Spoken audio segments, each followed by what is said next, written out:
Independent ডিজিটালে আপনাদের স্বাগত জানাচ্ছি। আমি আশিক হোসেন। আমাদের সাথে আজকে আলোচনায় যুক্ত হয়েছেন ইন্ডিপেন্ডেন্ট ডিজিটালের প্রধান বার্তা সম্পাদক তানভীর সোহেল। তানভীর, শুরুতেই আপনার কাছে জানতে চাই যে আপনি তো জানেন যে বিএনপি নেতা সালাউদ্দিন আহমেদ কিছুক্ষণ আগে একটু কথা বলেছেন।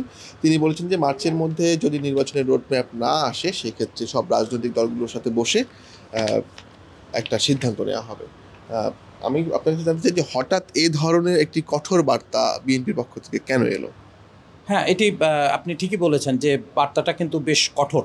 যদিও তিনি বলেছেন যে রাজনৈতিক দলগুলোর সঙ্গে বসে সিদ্ধান্ত নেওয়া হবে। তার মানে তারা আসলে কী করতে চান সেটা খুব পরিষ্কার না। কিন্তু তারা এটা নিশ্চিত করছেন যে ডিসেম্বরের মধ্যে মানে সরি মার্চের মধ্যে তারা একটা নির্বাচনী রোডম্যাপ চান, যেটা ভোটটা আসলে কবে হবে সেটা। কিন্তু দেখেন, এখানে মজার ব্যাপারটা হচ্ছে এই যে সরকারের পক্ষ থেকে কিন্তু বলা হচ্ছে যে ডিসেম্বরে ভোট বা সেটি মার্চ পর্যন্ত গড়াতে পারে, এমন একটা কথা কিন্তু বলা হচ্ছে। তার মানে এই সালাউদ্দিন আহমেদের আজকের বক্তব্যের পর কিন্তু এটা পরিষ্কার যে সরকার যে একটা টাইম ফ্রেমের কথা বলছে তাতে কিন্তু আসলে বিএনপি আস্থা পাচ্ছে না। তার পেছনে কিন্তু এই বক্তব্যের পেছনে তিনি কয়েকটা কথা খুব কঠোরভাবে বলেছেন যে প্রধান উপদেষ্টা বিভিন্ন বিদেশি গণমাধ্যমে মিনমিনিয়ে বলছেন যে ডিসেম্বরে ভোটের কথা, কিন্তু তিনি বাংলাদেশে কোনো সরাসরি কোনোভাবে কোনো কিছু বলছেন না, যেটিকে তারা মনে করছেন যে এটি একটা সন্দেহের কোনো কারণ হয়তো তাদের কাছে তৈরি হয়েছে।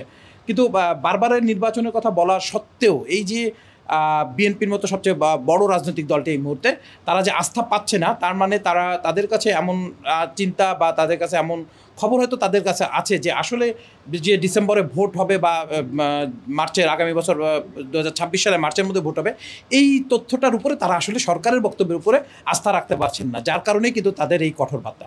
সরকার, আপনি যেটা বলছিলেন যে প্রধান উপদেষ্টা বেশ কয়েকবার বলেছেন, তার প্রেস সচিবও বেশ কয়েকবার বলেছেন ডিসেম্বর অথবা আগামী বছরের মাঝামাঝিতে নির্বাচনের কথা, কিন্তু এই ধরনের কোনো প্রস্তুতি কি আপনি দেখতে পেয়েছেন বা সরকারের বা নির্বাচন কমিশনের কোনো প্রস্তুতি কি আপনার চোখে পড়েছে?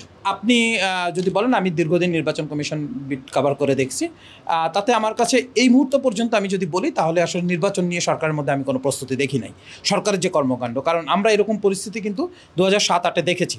তখনকার ইন্টিম গভর্নমেন্ট, যেটা অন্তর্বর্তী সরকার ছিল, তাদের মধ্যে যে প্রস্তুতি, যেভাবে তারা ভোটার তালিকা তৈরি করা এবং সেটা কবে নাগাদ তারা ইলেকশনে যাবে সেই ধরনের একটা ছিল যে 2 বছরের মধ্যে তারা যাবে। তারপরে হচ্ছে যে নতুন রাজনৈতিক দল নিবন্ধন আইন তৈরি করা, আইনগুলো পাশ করে আনানো, সেই যে কাজগুলো তারা করেছে এবং একটার পর একটা কিন্তু খুব দ্রুত ইলেকশনকে সামনে রেখে তারা এই কাজগুলো করেছে। কিন্তু এই মুহূর্ত পর্যন্ত আমি যদি বলি তাহলে আসলে ইলেকশন প্রস্তুতি ওরকম কোনো কিছুই সরকারের হাতে নাই। কারণ আপনি যদি দেখেন, কারণ সরকার যে সংস্কারের কথাগুলো বলছে তার জন্য কিন্তু তারা একটা টাইম নিয়েছেন যে নেক্সট জুলাইতে হয়তো এই চার্টারটা তারা স্বাক্ষর করবেন। এখন পর্যন্ত এই 6 মাস টাইম দেওয়া হয়েছে সেই যে এই সম্প্রতি আর একটা কমিশন হয়েছে যে ঐক্যমত্য কমিশন, তারা এই ব্যাপারে একটা সিদ্ধান্ত আসবে। তো জুলাইতে আমি যদি ধরিও যে জুলাইতে এই ঐক্যমত্য কমিশন তারা এই সিদ্ধান্ত নিল, তাহলেও কিন্তু সিদ্ধান্তের মধ্যে অনেকগুলো বড় সিদ্ধান্ত আছে। তার মধ্যে একটা সিদ্ধান্ত কিন্তু সরকার নিতে যাচ্ছে 400 আসন, তারপরে উচ্চকক্ষে 105 আসন, পাশাপাশি সরকার এবং প্রধানমন্ত্রী রাষ্ট্রপতির মধ্যে ক্ষমতার ভারসাম্য আনা, বেশ কিছু জায়গা বলা হচ্ছে যে প্রাদেশিক সরকার ব্যবস্থা তৈরি করা যায়, স্থানীয় সরকার কাঠামো একটা এক ধরনের পরিবর্তন আনার কথা বলা হচ্ছে, স্থানীয় সরকার নির্বাচনের কথা বলা হচ্ছে।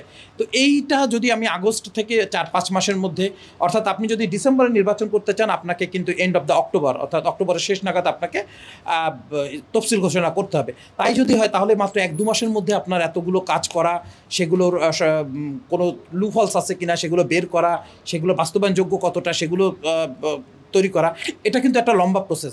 ফলে যদি আপনি ডিসেম্বরকে ধরে বলেন তাহলে আমি বলবো যে এখন পর্যন্ত যে কর্মকাণ্ড ইলেকশন কমিশনের আমি দেখছি, এবং ইলেকশন কমিশনের কিন্তু একটা বড় কাজ ছিল হচ্ছে ভোটের আগে নিবন্ধন ঠিক করা, যে নতুন রাজনৈতিক দল নিবন্ধন দিতে হবে, পুরনোরা কেউ যদি শর্ত ভঙ্গ করে থাকে তাদেরকে সেখানে বাদ দিতে হবে। তারপরে নির্বাচন কমিশনের অন্যতম কাজ হচ্ছে সীমানা পুনর্নির্ধারণ, আপনি জানেন, যেটি তাদের ভোটের আগে করতে হয়। হ্যাঁ, সেটি হয়তো ছোট পরিসরে করা যায় বা টোকেন অর্থেও করা যায়, কিন্তু তারপরে সেই কাজটা তাদের একটা বড় কাজ। ভোটার তালিকাটা পুরোপুরি চূড়ান্ত, যে আমার এই ভোটের জন্য আজকের পরে স্টপ, কিছু কিছু ভোট যুক্ত হবে, সামান্যই হবে, কিন্তু এটা আমার একটা জায়গায় এসে থামবে, সেই জায়গার প্রস্তুতিও কিন্তু আমরা সেভাবে দেখছি না। পাশাপাশি কিন্তু তারা অনেকগুলো জায়গায় বসে আছে যে কবে আইন চেঞ্জ হবে, কবে নতুন নতুন দলগুলো, এবং আমি বলবো যে ছাত্রদের এই দল গঠনের জন্য কিন্তু নিবন্ধন প্রক্রিয়ার যে একটা শিডিউল টাইম বেঁধে দিতে হয় যে এত সেটিও কিন্তু এখনও পর্যন্ত হয়নি। ফলে সার্বিকভাবে দুটো যদি দেখি, সরকার এবং ইলেকশন কমিশনের নির্বাচন প্রস্তুতি আমার কাছে মোটেও সন্তোষজনক কিছু মনে হয়নি।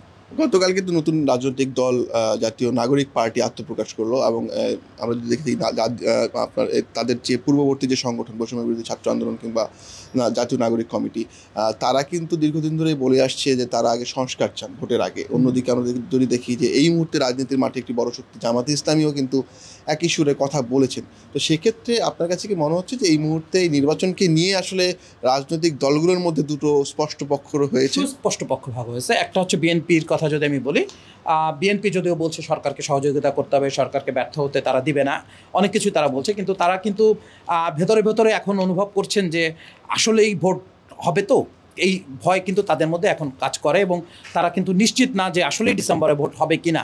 মানে তারা সরকারের জায়গায়, আমি যেটা আগেই বলছিলাম, যে আস্থা তাদের উপর রাখতে পারছেন না। পাশাপাশি আপনি যদি দেখেন যে জামাত ইসলামী নতুন যে রাজনৈতিক দল গঠিত হলো, বেশ কিছু ইসলামিক দল আছে, যেমন ইসলামী আন্দোলন সহ আরও বেশ কিছু ইসলামিক দল, হেফাজত ইসলাম এবং অরাজনৈতিক সংগঠন, কিন্তু হেফাজত ইসলামের মধ্যেও কিন্তু অনেকগুলো রাজনৈতিক দলের সম্মিলন আছে যারা কিন্তু ভোট এখনই চাচ্ছেন না। পাশাপাশি আরও অনেকেই আছেন যারা মুখে মুখে বলছেন যে ভোটটা এখনই কেন ভোট হবে, আরও কিছু সংস্কার হবে। সুশীল সমাজের মধ্যে, গণমাধ্যমের মধ্যেও কিন্তু এমন অনেক ধরনের বিভেদ, অনেক ধরনের আলোচনা দেখা যাচ্ছে। ফলে স্বাভাবিকভাবেই কিন্তু একটা পক্ষ সুস্পষ্ট যে তারা এখন ভোট চাচ্ছেন না, আর একটা পক্ষ সুস্পষ্ট যে তারা ভোট চাচ্ছেন। এখানে কিন্তু দুটি বড় শক্তি তৈরি হয়েছে।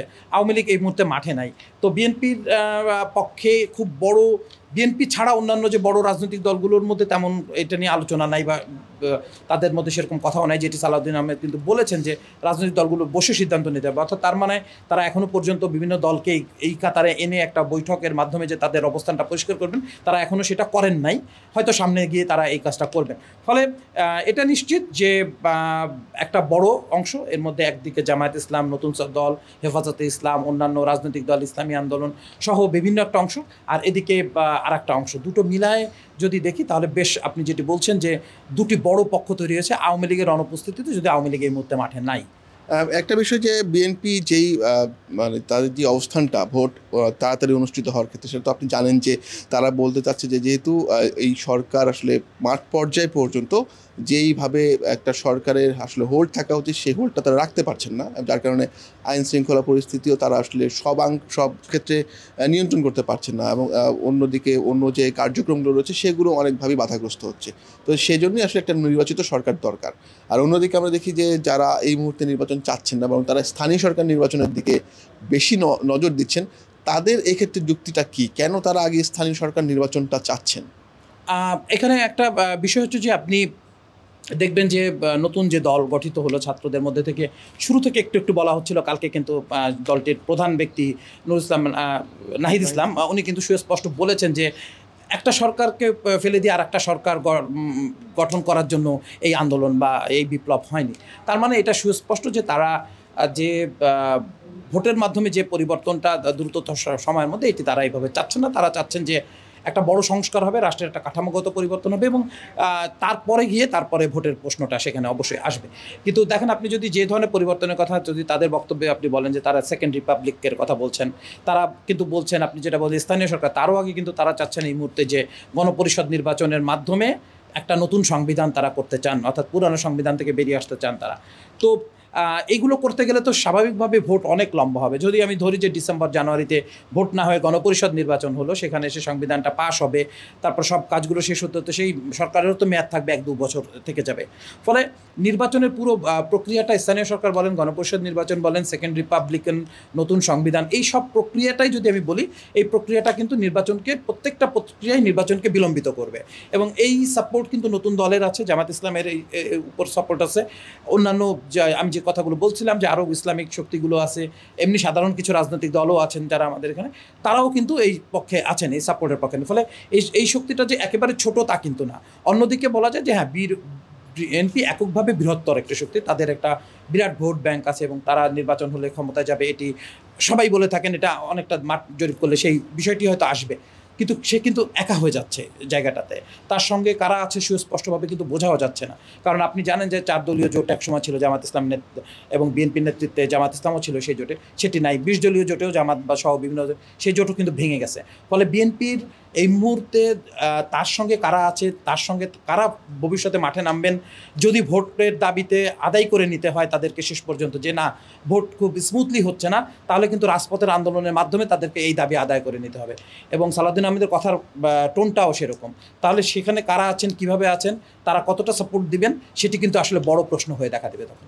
তাহলে কি সামনের দিকে আমরা এরকম একটা অবস্থান দেখতে পাচ্ছি, যেহেতু আওয়ামী লীগ নাই, আওয়ামী লীগকে ছাড়াই কি দুটো রাজনৈতিক পক্ষ দাঁড়িয়ে যাচ্ছে কিনা?